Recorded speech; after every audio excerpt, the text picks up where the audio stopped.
Et c'est parti pour une belle session de vagues sur un beach break de Bretagne. Surfer les vagues, c'est pour moi le graal du wing foil.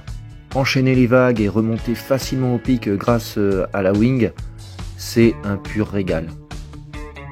Là où je navigue en Martinique, j'ai plutôt l'habitude de surfer sur des reef break, plutôt point break. Et alors que là justement, la vidéo est sur un beach break et la pratique est quand même assez différente. Je vais alors profiter de cette occasion pour vous faire un retour de mon expérience. Tout d'abord, quelques précisions sur le matériel. La board, une mid-length qui est fine et longue. Le surf fait partie de son programme. Du fait de sa longueur, je pense qu'elle peut être pénalisée dans les vagues assez creuses. Et en ce qui concerne les conditions de beach break, je pense qu'il faut avoir un niveau très élevé et chercher énormément de radicalité pour trouver les limites de cette planche. Dans mon cas, elle a très bien fait l'affaire. Concernant le foil, étant donné que j'étais juste de passage rapide en France, j'avais pris uniquement avec moi mon foil de surf foil. Il s'agit d'un gong fluide V2, donc 1150 cm², qui reste pour moi une très grosse surface en wing foil, puisqu'en général j'ai des foils aux alentours de 700 cm². Je ne partais pas très confiant pour cette session, j'avais peur de me traîner et que le foil ne réponde pas au surf, et ça n'a pas du tout été le cas, je me suis super bien amusé. Et pour finir, au niveau de la wing, j'avais ma bonne vieille Strike V2 qui est une pure surfeuse. Une wing qui se fait oublier dans les surfs et qui a un bon fond de puissance pour repartir entre deux vagues.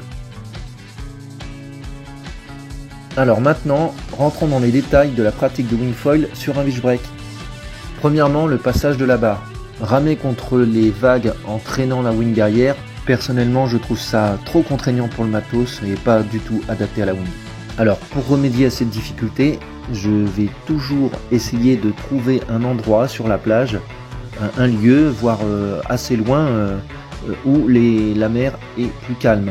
Et quitte à effectuer une navigation jusqu'à la zone de surf et des vagues, j'hésite pas à me mettre à l'eau dans un abri comme un port par exemple.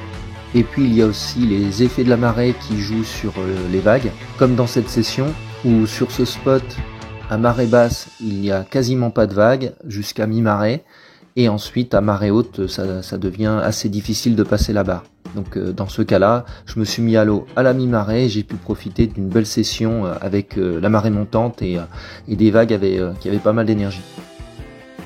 Passons au point suivant. Surfer dans la zone de déferlement de la vague. Alors pour commencer, on peut déjà surfer la houle avant que la vague déferle et au fur et à mesure de sa progression, se rapprocher du point de déferlement de la vague. Ceci vous permettra d'aiguiser votre lecture de vague et vous pourrez ainsi rester plus longtemps dans la vague jusqu'à trouver une porte de sortie qui n'a pas, donc une partie de la vague qui n'a pas déferlé pour vous échapper. Et si jamais vous vous faites enfermer à l'inside, donc l'inside c'est la zone des mousses, et bien là je vous conseille de prendre un maximum de vitesse et de choisir l'endroit où la vague a déferlé depuis le plus longtemps, ou là où il y a le moins d'activité pour essayer de passer la mousse. Et là un mât avec une longueur suffisante permet de passer les mousses. Je dirais que la longueur minimale d'un mât pour pratiquer dans les vagues serait d'au moins 80 cm. Et pour effectuer une belle sortie de vague, il faut bien maîtriser la manœuvre du virement de bord en free fly. C'est la technique que j'utilise à chaque fois quand je sors d'une vague dans cette session, et je ne manquerai pas de vous faire un tuto sur cette manœuvre. Une autre particularité du beach break, c'est que le fond remonte, donc il n'y a jamais d'échappatoire devant soi, devant la vague. Il faut apprendre à pas être trop gourmand et sortir assez tôt de la vague. Par exemple, dans cette session, dès que j'ai essayé de faire un saut dans la vague, je me suis arrangé pour atterrir sur le dos de la vague. Et pas devant parce qu'il n'y avait pas de fond du tout. Enfin bon, c'est pas dit que ça vous arrive un jour d'arriver dans une zone où il n'y a pas beaucoup de fond. Alors je vous conseille de savoir maîtriser la hauteur de votre vol. Et il y a un exercice que je peux vous proposer qui consiste à naviguer assez haut sur votre mât et regarder derrière vous. Vous regardez derrière et là vous essayez de gérer votre hauteur. Attention, c'est un exercice difficile donc ça sent la gamelle, mais par contre ça permet d'avoir un meilleur ressenti de la hauteur de vol. Aussi, je pense qu'il est intéressant de savoir naviguer dans les turbulences, et pour cela, je vous propose, dès que vous en avez l'occasion, de traverser le sillage de bateau à moteur, là où vous pourrez tester votre foil et apprendre à gérer les turbulences.